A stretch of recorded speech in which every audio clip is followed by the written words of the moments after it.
Hello everybody, my name is Connor, and we are here with Robert Lucci versus Enel.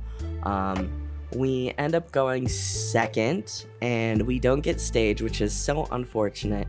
No, there's no better feeling than top decking stage, but we're playing my boy Gecko on the Enel. Gecko, very good player, and he's done a lot to help me in the past learn a little bit more about this game, so I am excited to talk about this game. I feel like it's a kind of rough game for me. So and apparently, if you guys can hear, Vi agrees. And yeah, I feel like it's something that I want to go over because if longtime viewers of the channel know, I do struggle versus Enel a bit here. So I definitely feel like it's a little more beneficial to discuss this game than it is my wins. I am tapping 4, thinking about playing out Rebecca. I think I should play Khalifa. Yeah, cool. Just to get something in my trash, get some more in my trash. And we get Isho, which I'm actually thinking about dropping Isho, weirdly enough. And we'll kind of talk about it in this video why, but we play the Khalifa, we get 2 bodies in our trash and pass turn. No Gecko yet, which is, I mean, there's a Gecko across the table from me, but no Gecko Moria. He swings 5, we 2k out, and he drops the Shirahoshi. His hand is absolutely massive, and those sleeves are looking good. It's part of his tactics to distract his opponents, definitely. If you're a Nami fanboy like me, you know, thumbs up in the comments. So he ends up dropping the Onami and another Shirahoshi, and he's got about half the deck in his hands. And look, there's our Gecko Moira. So we got a Gecko across the table and Gecko in our hand. And we're sitting at 6 Dawn. That was some quick math for you guys. And I think, if I'm not mistaken, this is a turn where I am going to Sabo to get more in my trash. I'm trying really hard not to swing. It is difficult, I feel like, with Lucci. I do have another Khalifa, so I can get more in trash, but I do swing minusing her and Shirahoshi and milling too. I feel like it's okay to swing a couple. I feel like I've heard mostly to get Enel down to about 2 life. So I tap 5, and I'm trying to fill up my trash, and we get Eni's lobby and Sabo, and honestly, I don't want to discard anything from my hand, but I do think I end up discarding Borsalino and Sabo, I think. Just because I know I need, yeah, so there's the Borsalino. And I don't want to discard Sabo, but I valued Isho more in this game, and I think that might have been a bit of a mistake. But I knew I didn't want to get rid of Eni's lobby because the free minusing 2 can definitely help. It can definitely just kind of help me get his bigger bodies a little bit lower. So yeah, that's why I chose that. I think maybe it would have been okay, but he swings 5, I 2k out. I think I could have taken it, honestly. You know what? He goes rush ace and then the 2-cost Shirahoshi. No rush on the ace. So yeah, I think taking that hit would have been okay. But we get to our 8 Dawn, if I'm not mistaken. And we did get Kaku. I really am thinking about dropping Kaku in general. We play out our Eni's lobby. It is definitely tricky when swinging into Enel, you know, to get that -1, and that's sometimes just like the little bit you need. You have to swing into, in this case, lead.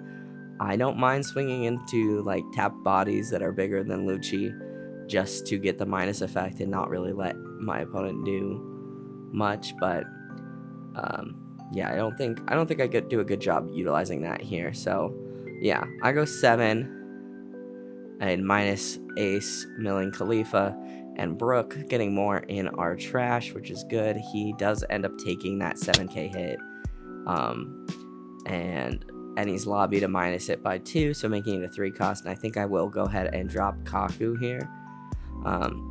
As I've mentioned several times in several videos, I think I am thinking about dropping Kaku. I'm playing with a couple different lists. If I get the energy to stream on Twitch, which I've been trying to do, but I've been just dying at work lately, I have been playing some different Lucci lists and things, but yeah, I'm thinking about dropping Kaku, but like situations like this, I like Kaku. Like, I don't know, I think Brook is really good, but you know, you lose a counter, and then I know like Finger Pistol, a lot of people are running, and I really like Finger Pistol, but my experience with the sim has been all my events and no characters in hand, so definitely tweaking my list. And this is the last video you'll see with this list. And I think actually tomorrow and possibly the next day I'll be playing Reiju and Vivi on the sim just to see what fun deck we want to work on building. Also to get, not gonna lie, to get a little ahead on content so I'm not staying up really late during work or during the work week to get that out. But he ends up swinging 5. We take after dropping the Yamato to pop the Sabo, which is pretty unfortunate, honestly. But we are at 8. Dawn, it's time to see what we can do. We tap 8. I think we just hard play out the E-Show. Yeah, he knows it. We feel it. We are tapping 8 to play out the E-Show to hopefully get something out of his hand, something good. We end up getting the 2 million volts, which is fine, and a Shirahoshi blocker. Nothing. Not really happy with those pools. I would really like to get like a Katakuri or an Ace or something that allows him to heal out of his hand so I can kind of swing bigger next time. And we just dropped 2, or we just dropped the E-Show and pass, ripping 2 from his hand. And so my issue with E-Show is I have it mostly in here for the Black-Yellow Luffy matchup and the Enel matchup. And Enel, granted, I haven't played Black-Yellow Luffy in a while on this, so maybe I am overthinking. He swings 7, we 0 cost event, and Rebecca, he swings 9, and we take getting Kaku, and he taps 8 to just put E-Show in the bottom of my life. So that's what's been happening with my E-Shows almost every time I play an E-Show against an Enel, which has me considering dropping it. But I do know that in a couple weeks ago, when I played Black-Yellow Luffy, E-Show was able to pull a Gecko Moira and kind of, you know, secured that win for me. So it's a tough choice, but I do need more. I split my list out as recommended by my opponent here, Gecko, I think after this game, to split my list out and see how many like KO bodies I have versus, you know, utility and events and stuff. And I am lacking KO bodies. I've mentioned several times I am only running 3 Luccis in this list because I only had 3 at the time. But now that I have 4, I'm gonna tech in the 4th Lucci. And yeah, so I swing a 5 into Yamato just to mill, minusing the Yamato. We mill another Gecko, which is kind of unfortunate, but it's alright. We have another one in our hand, so not terrible there. And yeah, I'm just trying to figure out what I want to do with my Gecko. I don't think I can get anything low enough to pop. Potentially it's either the Yamato or the Katakuri, and I think that's what I'm choosing between. And I think since I've already minused the Yamato, I should just go for the Yamato. With the addition of Ennie's lobby and the Suru I have, I think there's a chance I can get it low enough. So yeah, I tap 8, play out the Gecko. Didn't tap the lobby here, so yeah, okay. So I'm not going for the KO, I'm just going, I think I'm not really sure. I honestly have no idea what I was doing there. I don't think I could KO. I don't think I could KO anything, actually, now that I'm looking in my... Oh, yeah, because I haven't seen any Luccis. The classic case of no Luccis. Put the Mega Mind meme there with no Luccis. That's me. That's about every other game, I feel, with this deck. So definitely adding a fourth, I'm hoping, will help. So I just end up geckoing to get a large body on board to kind of combat his large bodies, and then playing Borsalino to try and help me a little bit. He swings 7. That's quick math. And I think I end up... Yeah, okay, I end up taking... I get Annie's lobby. Trying to bait that it's a trigger. He swings 8. I think... Yeah, I zero cost Annie's lobby. And then I give him a Spandeem. Which I guess I could Spandeem into Khalifa. And these are things I don't really consider at the time. Is doing things like Spandeem into Khalifa. And so he's got 8 Dawn, so I block with Borsalino just because I don't have much in my hand. I don't have much going for me. This is definitely a rough one. And then he ends up tapping 8, and at this point I'm like, I'm so cooked. He taps 8, puts Gecko into my life. That's 2 non-counter cards, and we do get a Sabo, which is good. But I think I kind of just fumble at this point. I think I kind of check out, and kind of knowing that like I haven't seen any Luccis, I'm just kind of toast. I don't have any way to get rid of those larger bodies. I'm only running 2 of those Sabos, and I've milled one of them fairly early in the game, if not first in the game. Classic NobleAsta move. So yeah, kind of a tough one here, and my brain is working hard. I am thinking really hard here. And we all know, longtime viewers know, that thinking is hard for me, and math is super hard. So I think I'm looking through my trash, seeing if there's a world where I can KO anything with another Gecko play. And I feel like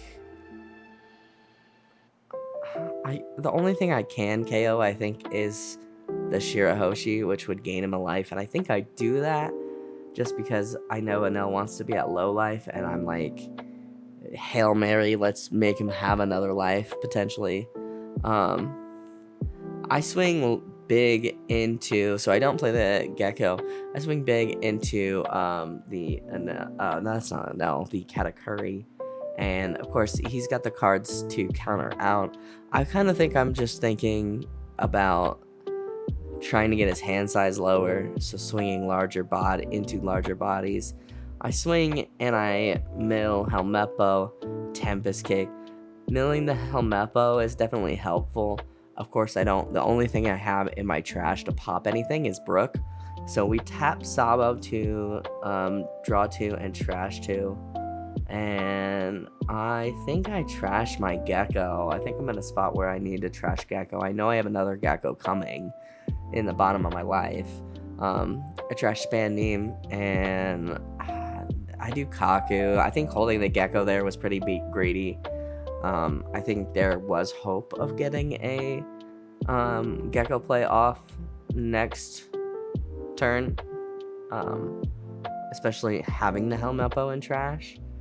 Like, it's giving me the hope that I can do something. But yeah, I mean, I know a lot of people don't like playing Lucci because it's a little bit of a gamble. And I feel like it's definitely hard when I don't have my things to pop. But I feel like I just kind of fumbled the whole game, and I feel like I could have done better if I had played differently. Granted, I don't know if I could have won, but I could have done better. Vi agrees. I don't know if you guys can hear her. But he ends up swinging 7, giving me the Tempest Kick, which I'm thinking, okay, that will help with something.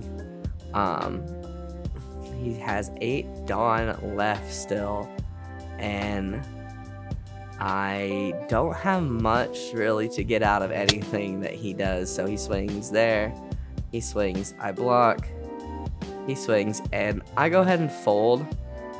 Kind of forgetting that I have the Gecko in life. And there's Lucci, top, next card. So, yeah, definitely not my greatest performance, but I feel like as fun as, going over the wins are, I learn more from the losses. So I do appreciate everybody who watches the losses and gives me some feedback on where I could have done better, especially with the timestamps. That is so helpful. You guys don't even know. But yeah, so that is this game. I feel like, of course, I have beaten Enel. It was the tournament where I lost the footage. So, of course, you could all think I'm lying. I'm not, I promise. But we'll beat him again. I know it. I feel it in my jellies, so to say. And yeah, honestly, super fun game. Always fun to play. My boy, Mr. Gecko. And even if he is playing Enel. But yeah, that is going to go ahead and do it for me. Thank you guys so much for watching. If you guys liked this video, hit that like button down below. It helps me out more than you could ever know. Go ahead and subscribe if you are new, and I will see you guys in the next video. I hope you guys have a wonderful rest of your day.